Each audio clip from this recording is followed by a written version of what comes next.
22 رجب 22 رجب کو لوگ کیا کرتے ہیں؟ کنڈوں کا اہتمام کرتے ہیں. 22 رجب کے کنڈوں کا اہتمام بھی برے صغیر میں عام ہے.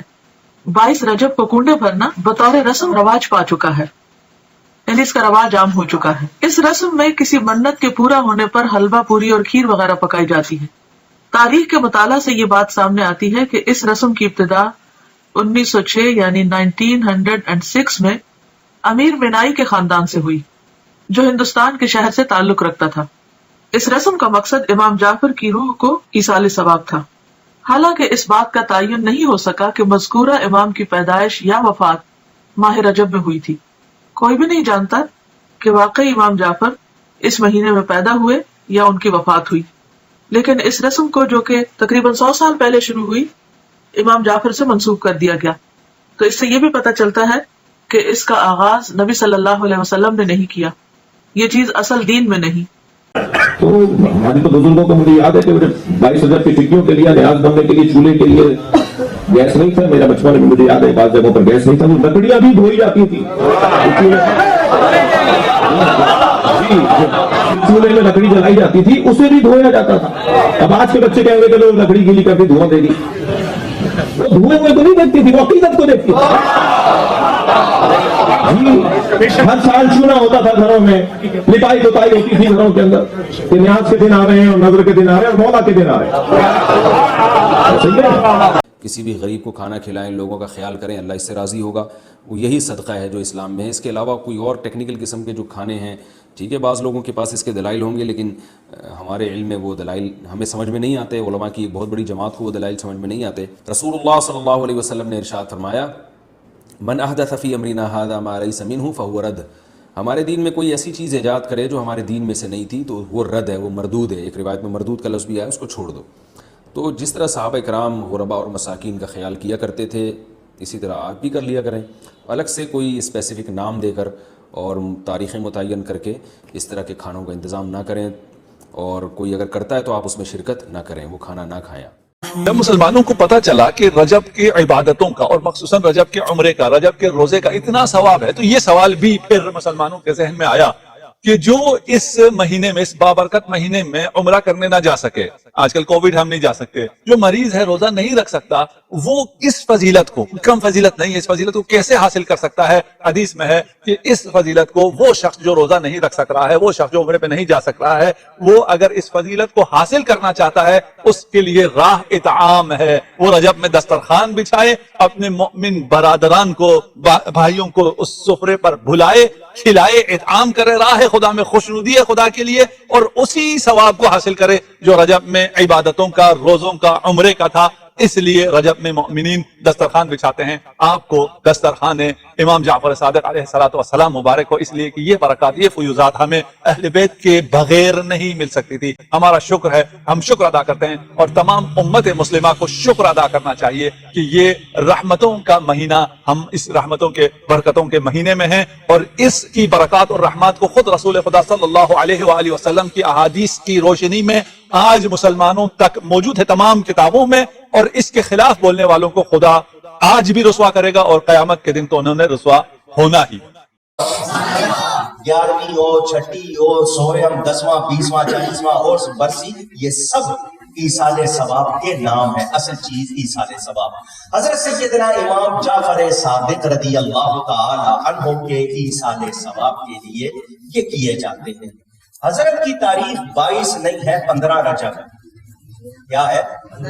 لوگوں میں جو بات کہانی مشہور ہے جس کی وجہ سے اصل نزاع ہے وہ یہ کہ 22 رجب تاریخ ہے حضرت امیر معاویہ رضی اللہ عنہ جو صحابی ہے.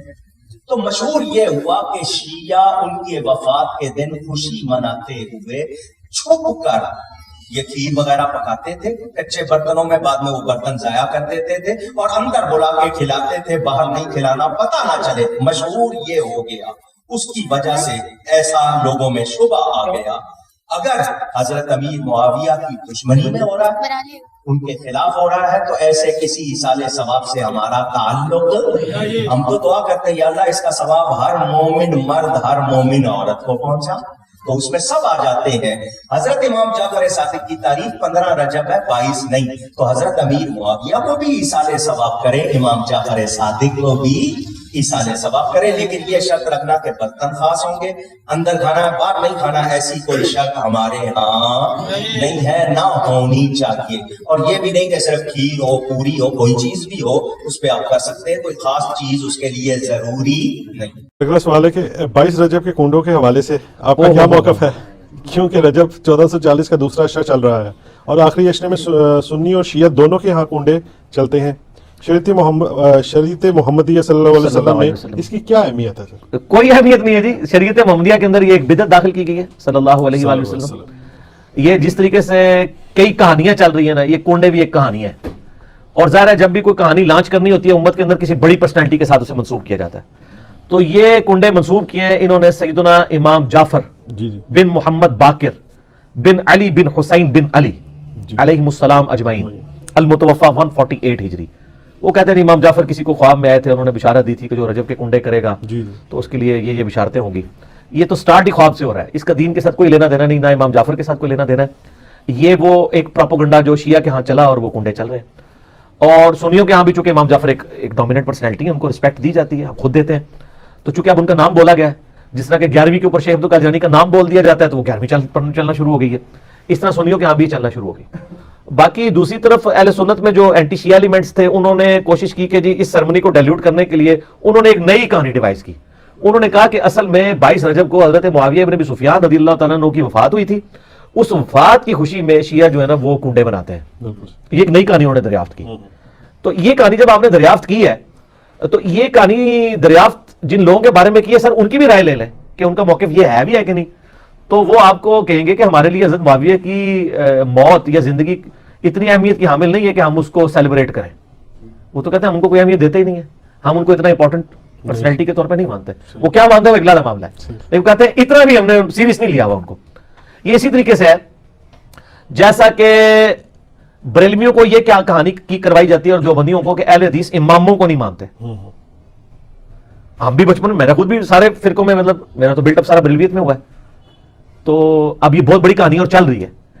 آپ کسی اہل حدیث سے بھی جا کے پوچھے کہ یار آپ اماموں کو نہیں مانتے، وہ کہیں گے نعوذ باللہ ہم تو مطلب اماموں کی خدمات کو لے کے چل رہے ہیں.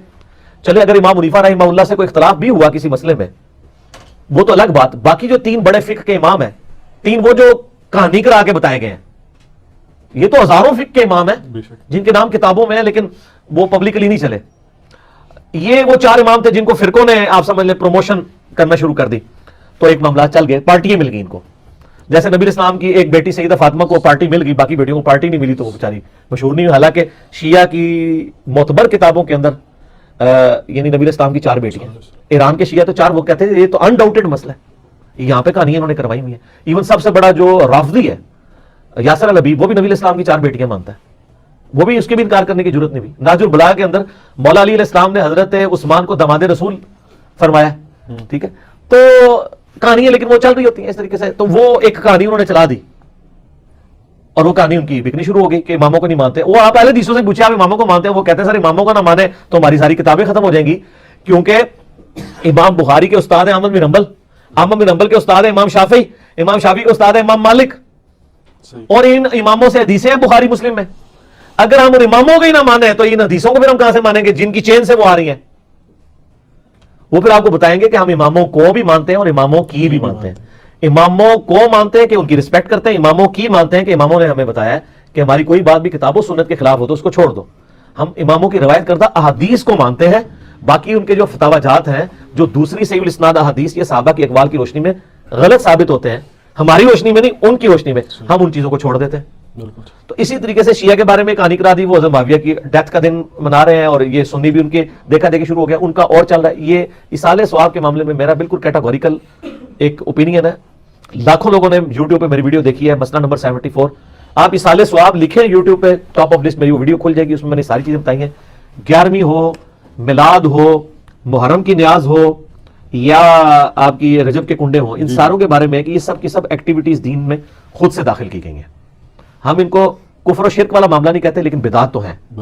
اب رہ گیا مسئلہ کہ اس طرح کی ایکٹیویٹیز میں جو کھانا ہے وہ حلال ہے یا حرام ہے. وہ بھی میں نے اس کے اندر بتایا ہوا ہے کہ کھانے کو حرام کہنے کے لیے یہ چیز ضروری ہے کہ آپ پہلے اس کی حرمت ثابت کریں. اس میں دو طریقے ہیں، یا تو وہ چیز جو پکائی جا رہی ہے وہ حرام ہو، وہ خنزیر بنا دیتا ہے تو حرام ہے، یا چیز تو پاک تھی لیکن اس کے ذبح کے وقت زبر کے ساتھ غیر اللہ کا نام لیا گیا بالکل تو وہ پھر بھی حرام ہو جائے گی. تیسرا مسئلہ ہے تقرب والا. تقرب میں اب دو طرح کے آپشن ہے. ایک تقرب یہ ہے کہ کوئی شخص یہ کہتا ہے کہ میں فلاں بزرگ کے اصالے ثواب کے لیے کر رہا ہوں، حضرت حسین علیہ السلام کو ثواب پہنچا ایک میری طرف سے ہدیہ، تو اس کے معاملے میں بھی ایسا کوئی سختی والا معاملہ نہیں ہے. لیکن اگر کوئی تقرب یہ کر رہا ہے کہ یہ صالح ثواب ان کو پہنچے اور وہ میرے مشکل کشا ہے اور اس کے بدلے میں یہ میری مصیبت حل کر دیں گے، تو وہ تو نیاز کے بغیر ہی عقیدہ شرک ہے، نیاز سے سائڈ پہ رہ گئی، عقیدہ ہی غلط ہے. بالکل ٹھیک ہے نا. تو ہمارا تو موقع بھی ہے کہ ہمارے پاس کوئی اس طرح کی کھانے پینے کی چیز لے آتا ہے، ہم اس سے پہلے پوچھتے ہیں کس کے نام کی ہے. اگر وہ کہتا ہے اللہ کے نام کی ہے تو بسم اللہ پڑھ کے کھا لیں. اگر وہ کہتا ہے یہ فلاں بزرگ کی ہے تو اسے پوچھے یہ بزرگ کے نام سے مراد آپ کیا لے رہے ہیں؟ کیا ان کی رضا کی خاطر ہے، ان کے نام کا ذبیحہ ہے؟ تو سر یہ کوئی بھی نہیں آپ کو کہے گا. کوئی جاہل کہہ دے تو کہہ دے، وہ کہے گا نہیں اللہ نے نام دیا ثواب پہنچانا ہے انہوں نے.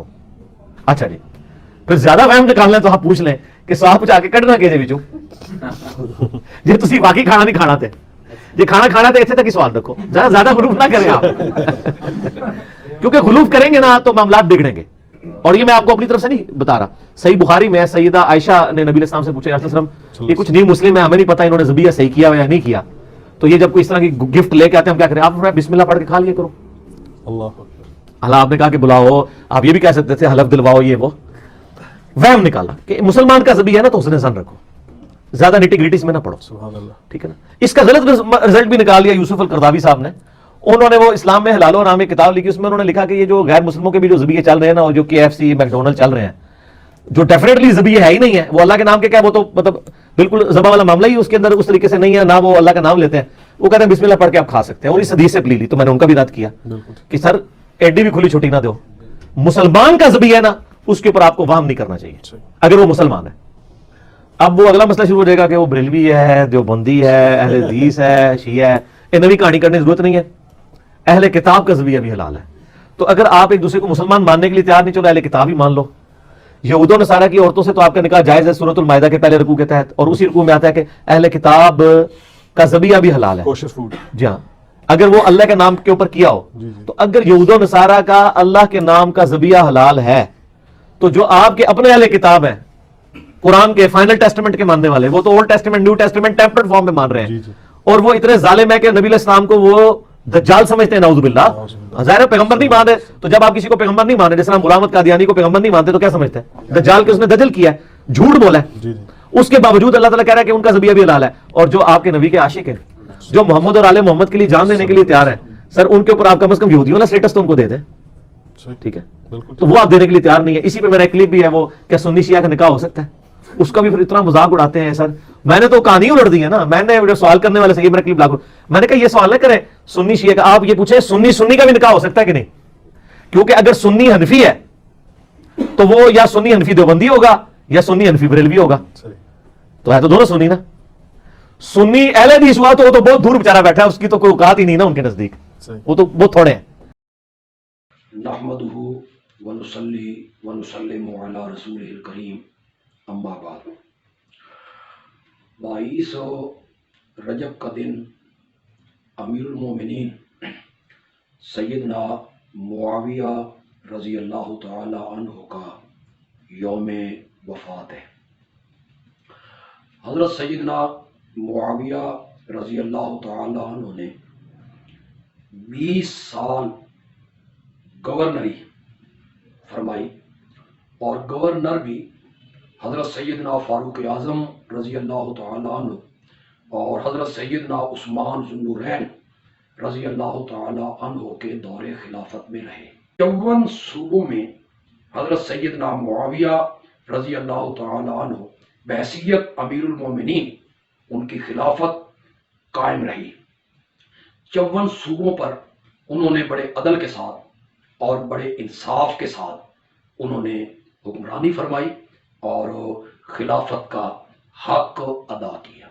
یہ اپنی بھرپور زندگی گزارنے کے بعد 22 رجب کو حضرت سیدنا معاویہ رضی اللہ تعالیٰ عنہ اس دنیا سے رخصت ہوئے اور عالم بقا کی طرف تشریف لے گئے.